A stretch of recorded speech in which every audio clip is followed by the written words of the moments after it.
Indians are very proud people, and that's why we only started supporting cricket after we became world champions. So when are we going to get our payday? That's why I went to court. The whole case is about the entire structure of Indian sports and especially Indian football. The top league of the country cannot and will not be owned by a private commercial entity.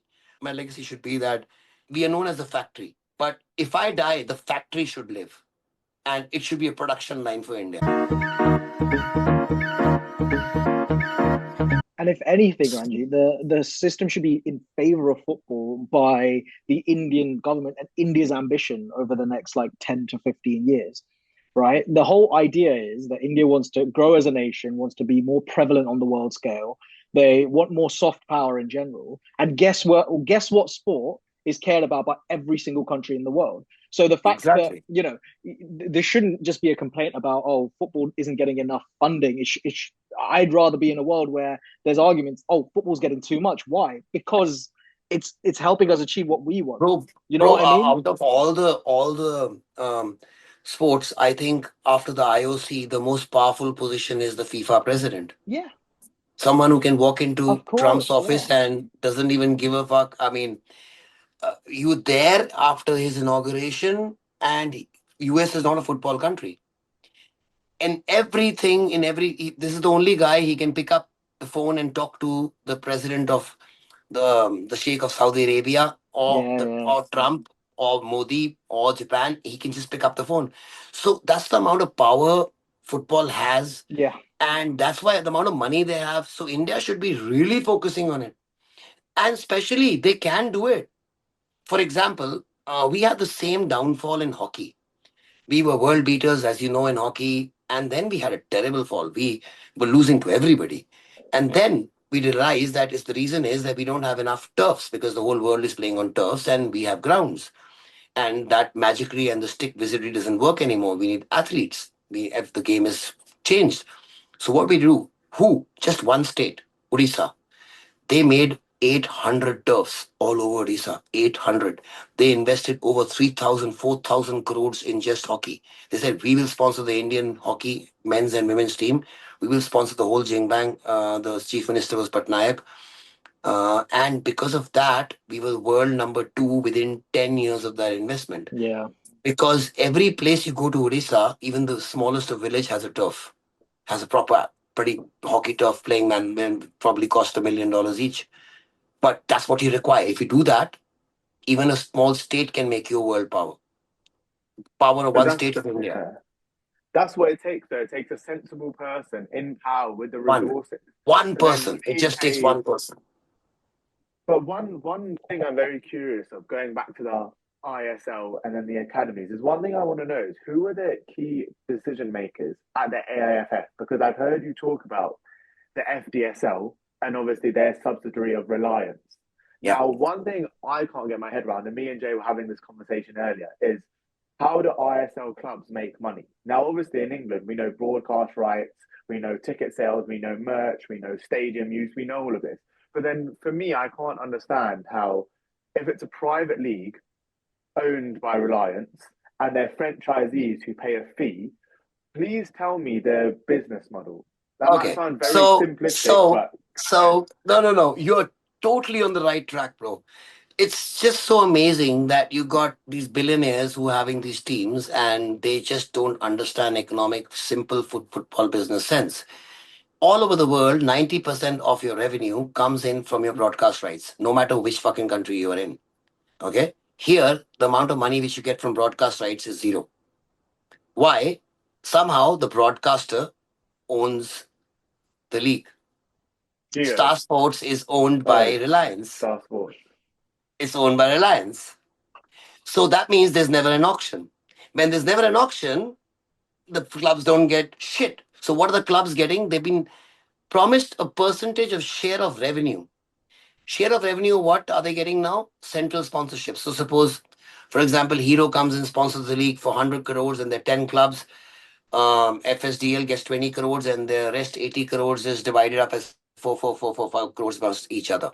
So they were told, they were promised that after 5 years, you will get so much of revenue, you will break even. And By year 7, you will be in black. By year 10, you will be making massive amounts of money. By year 10, out of the 10 clubs who started, 5 are shut down. They have ceased to exist.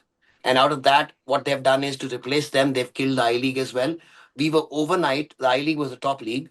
We were overnight, we became the second division of India. We were relegated. The entire league was relegated for no fault of ours, except we didn't have 18 crores a year to pay a private company who came and took over our league.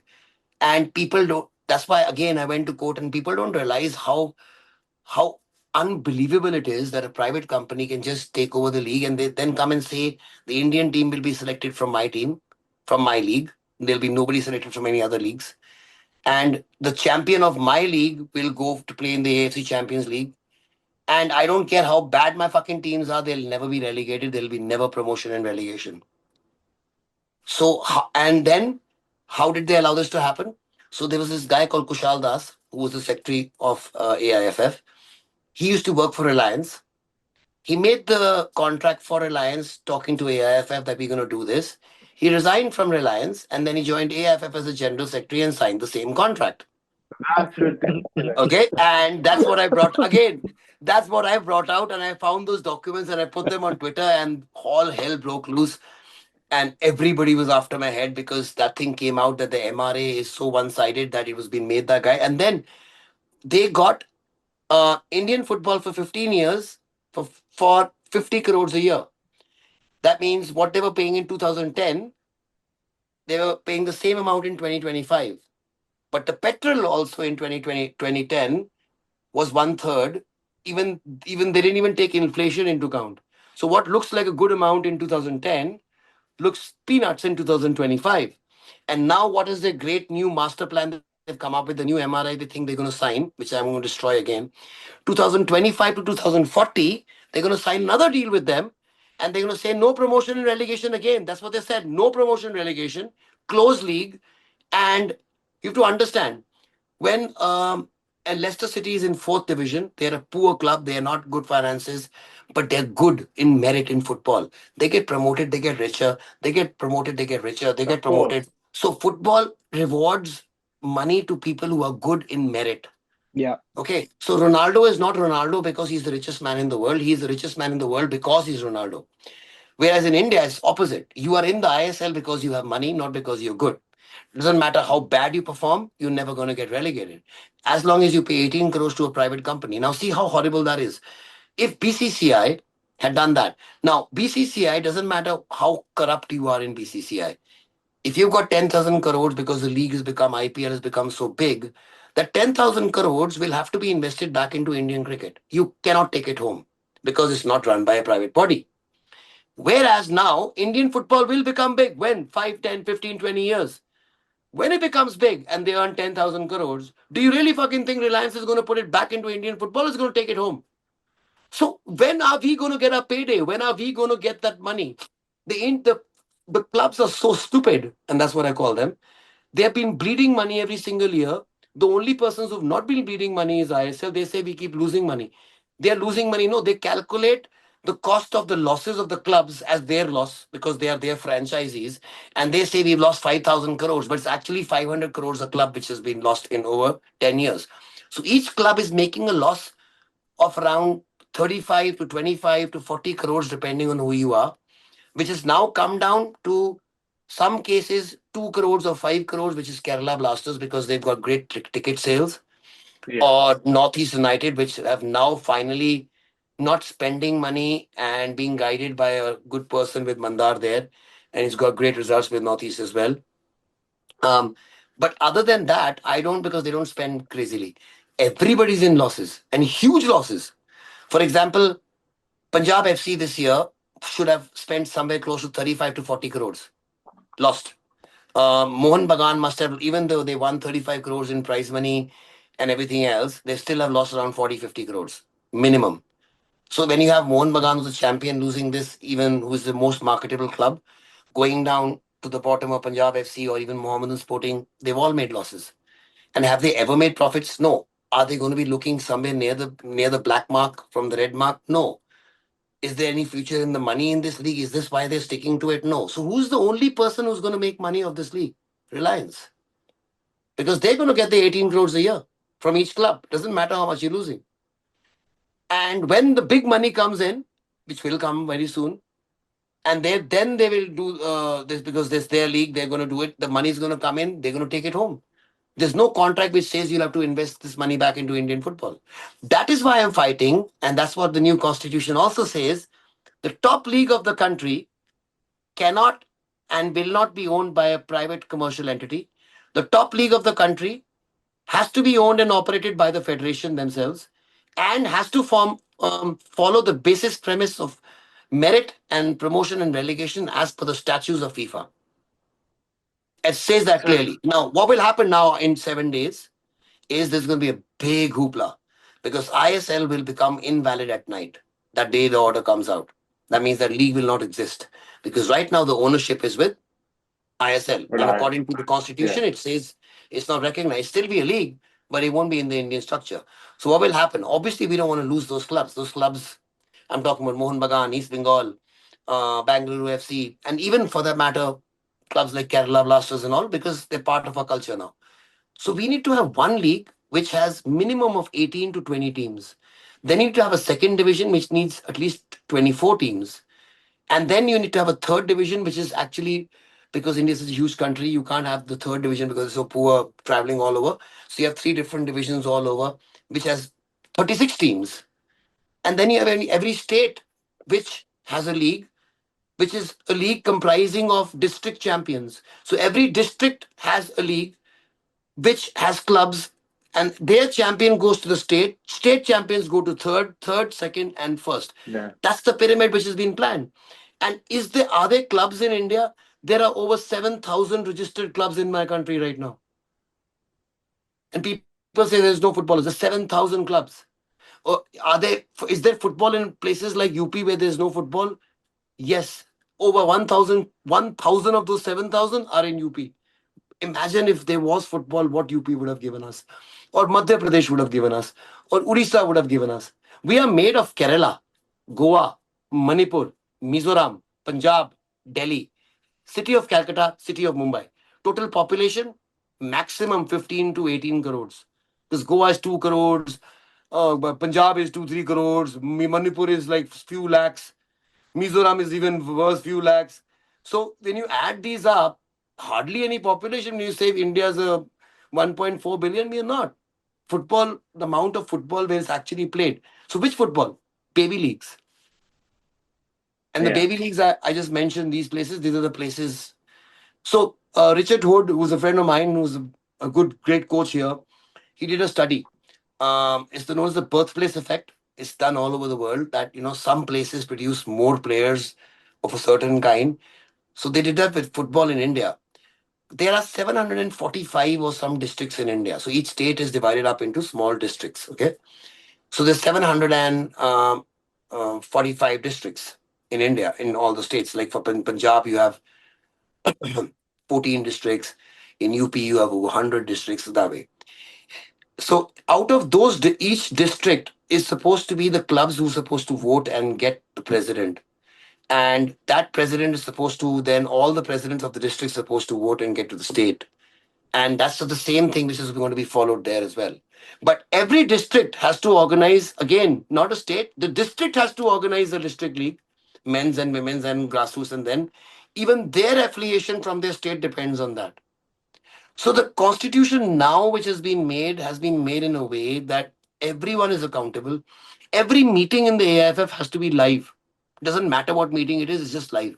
Simple as that. Like Every that. decision passed by the federation has to be live, has to be given out immediately in a press release within 24 hours of the decision being passed.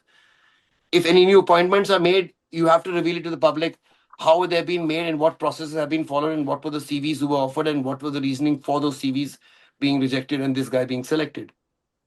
So only when this accountability and transparency comes in are we going to get a hook. Because people keep on asking me why I don't get into politics ever, and I said I hate it.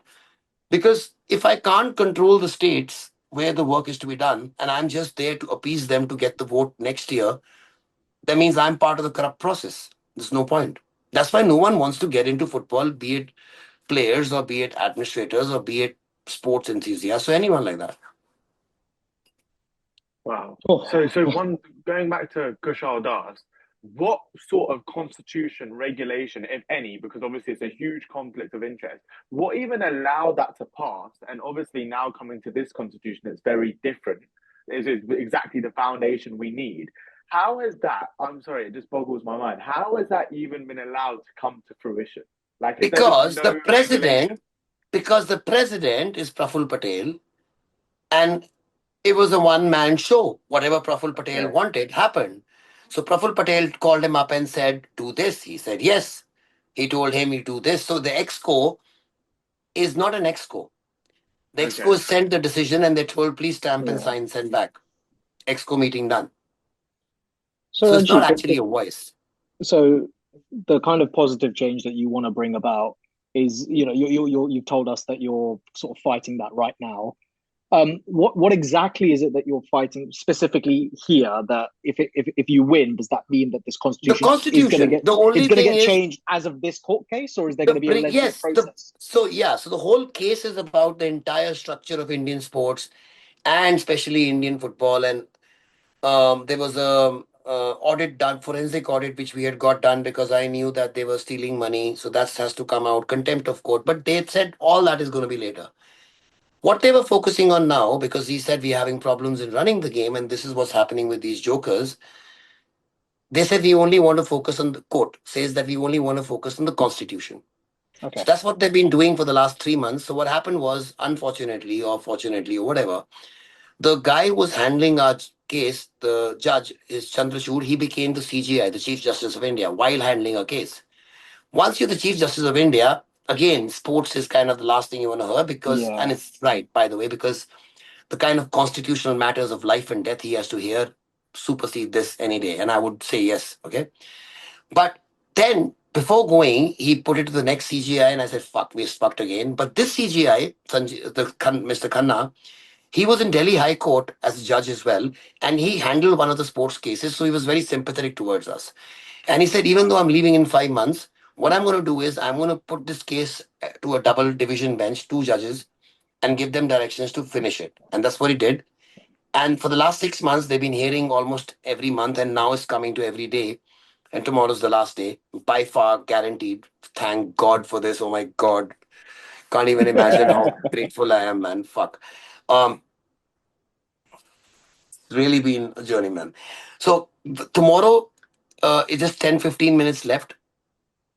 Is the constitution, which has been lying, approved in sealed cover with the Supreme Court for the last 4 years. So this could have been done 4 years ago. Yeah. But again, because of our judicial processes and things, it was delayed so long. Again, because it was in the Supreme Court and they've got too many important things to do and whatever, man. But it It could have been doesn't done matter four though, years ago. man. The But fact it's being done now. it could have been done 70 years ago, Yes. man. The fact But that at least you're it's sort of being getting done it now. over. That's the whole thing. It's Yeah. being done. At least, okay, fine. I don't live in a dictatorship where I know it's never going to be done, Yeah. because we Indians still have hope. Some processes, if you keep at it, sometimes do work. And this is one of them. Our legal system may be slow, but normally always the truth wins if you keep at it. And I'm really looking forward to the decision. The cost. So coming to the thing that what's going to happen, the constitution comes in. The first thing which happens is because this body which has been elected, this entire AIFF goes. The okay. exco goes, the president goes, Treasurer goes, everybody goes. Wow. They ask FIFA, they tell FIFA to appoint something known as a normalization committee, which they have done in all countries where elections have to be called. They tell and FIFA appoints it, so we can't be banned. So FIFA appoints whoever they want. They run the game for the next 6 months till the elections is called. Now, because the new constitution, it says you have to have a players' body. So they have to now get all the players together, get them to vote who's going to be your representative or whatever. The women's players' body, the club's body, the women's club's body, then the referees and the coaches' body. All these bodies have to be formed. Then, interestingly, all the state FAs who have never had anything to do with anything which happens in the center are going to get fucked. Why? Because none of them have done the elections through sports code. And you got people like Praful Patel, who's been there for 45 years. In Punjab, you've got somebody, Sameer Thapar, who used to own JCT, but he doesn't care anymore. He's been there for 35 years. And it's in all states. Okay, it's not one state. And if it's not, if you see somebody who's a young guy, it's because his dad has just died and he was there for 40 years before that. So it's not, oh, young guys come in. Yeah, So all these guys are going to go out the same day because none of them are going to be according to the sports code, according to the constitution. So if you want to vote and get money from AIFF, you have to have a constitution which is in line with the new constitution of AIFF. So first, all Okay. states will be scrambling. So there'll be 6 months of chaos happening. But after this new body comes in, I guarantee you, it cannot get fucked up. Like India is there, the constitution is being made in such a way that otherwise we would have already been Pakistan so many times because I'm talking about because the constitution is not strong. They have dictators and yeah, democracy dictators. That's never happened in India because of our constitution. If you have a strong constitution, it can be challenged in court every single time. Because we didn't have a strong constitution, we got screwed. Like nowhere did it say, like for example, you're saying how the hell did that happen? He came was there because there was no fucking conflict of interest section there. There was nothing known Yeah. as conflict of interest. So all the contracts, by the way, in the last federation, was given to the general secretary's nephew. The contracts of all the travel, even though they had a travel department there in AIFF who were getting 10 lakh rupees a month, five, six of them, whose only job was to book tickets and hotels and all that shit. They hired a Logistics. Yeah. travel agency. Yeah, they hired a travel agency for that. Forget that, man. They've hired astrologers and they paid them 20 lakhs for yeah. helping That's the Indian all national team coach. I mean, I really thought, man, what the fuck am I doing? I don't know why I'm spending all this. I should just hire 20 astrologers and tell me if I'm going to right. make it or not. So Yeah, we are in. I'm really positive that. See, it's not just, I'm just saying this. You've just caught me at this time where the case is right there and it's just going to be smacked out of the park. It's just this That's close. crazy. So it's with all the darkness, there is the silver lining. Wow. 100%. It had to happen at some stage.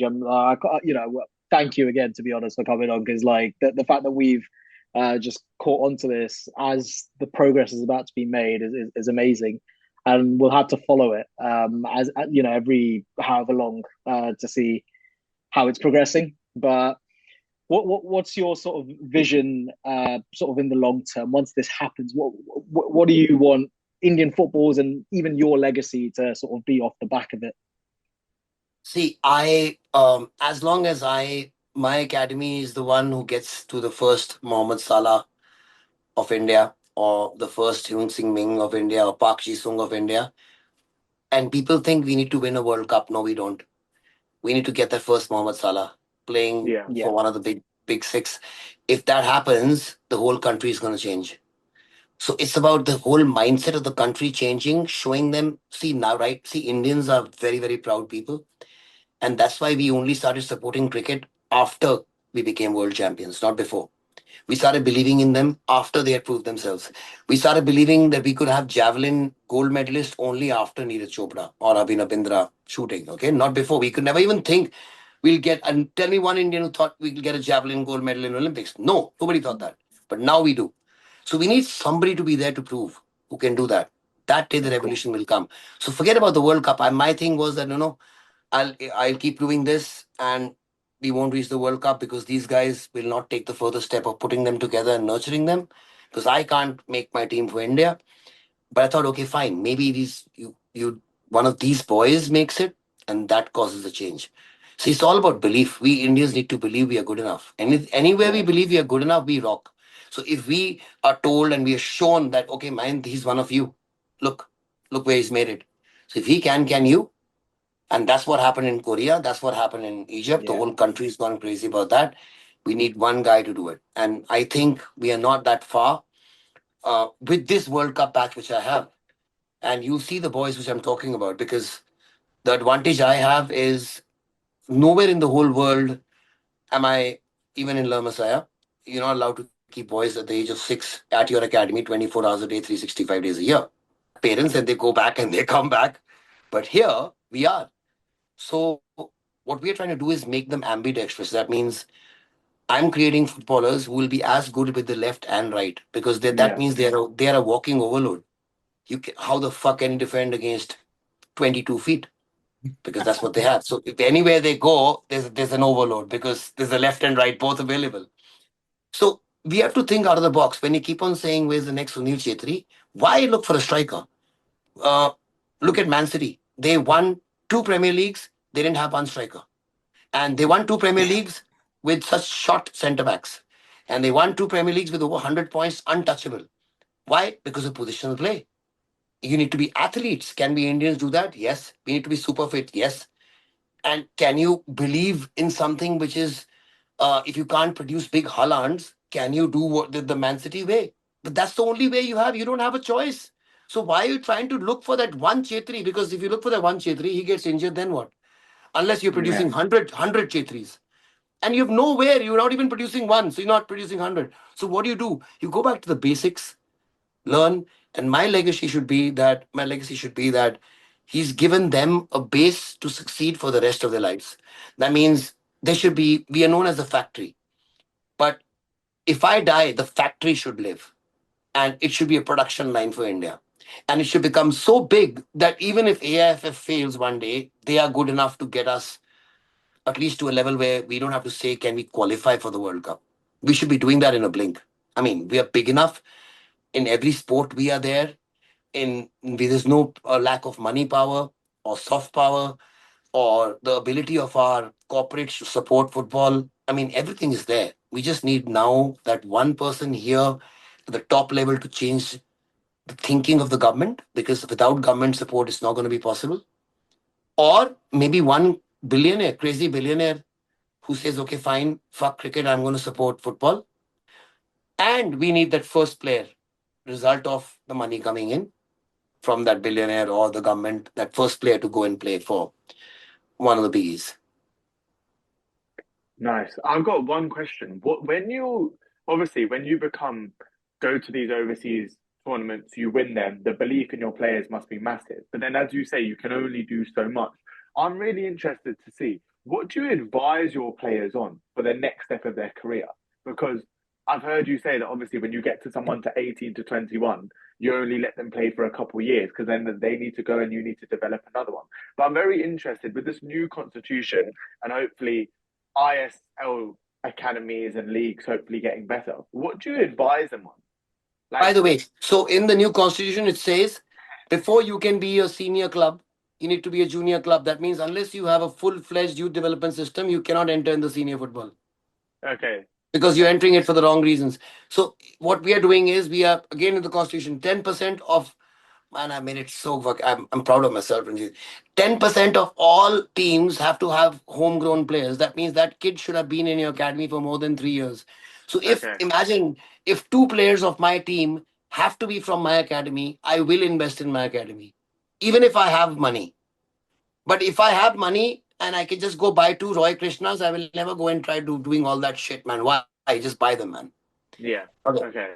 So let's come to the question now. Sorry. Go on. Go on. Yeah. No, so yeah, so that was my main point is that obviously there's a big due to I League getting no broadcast, no sponsorship, and then ISL not really caring about development. You're obviously taking your time to make a private academy, nurture this talent, but then when they get to a certain age, I was very interested to be like, how do you advise them for the next step? See, it doesn't matter what I advise them. I mean, I would advise them to go to Europe or get out But of you India would, and play. Yeah, but it doesn't matter now to what I say, what I want, because it matters number one if someone wants them. It's yeah, not their choice they can go out. If somebody needs to say, okay, I want this boy and I'm going to sign him or take him on, or we're going to have him as our academy. And the second thing is if he wants to go. There are two things. Not only somebody wants him and if he wants to go. So what has he seen? He's seen his elder brother, who is 2 years elder to him from the same academy, and he's earning £300,000 a year currently, and he drives a Ferrari. And Ranjit sir is asking him to fucking go there, live in a apartment, which has got 4 kids living in it, and he's just been in a hostel which has got 16 kids living in it. So when he even went to a professional club, he's going to be cooking his own food. And his brother has got 3 servants who do everything for him, cook his food, put his food there. So it's very difficult to convince them, especially because they come from humble backgrounds.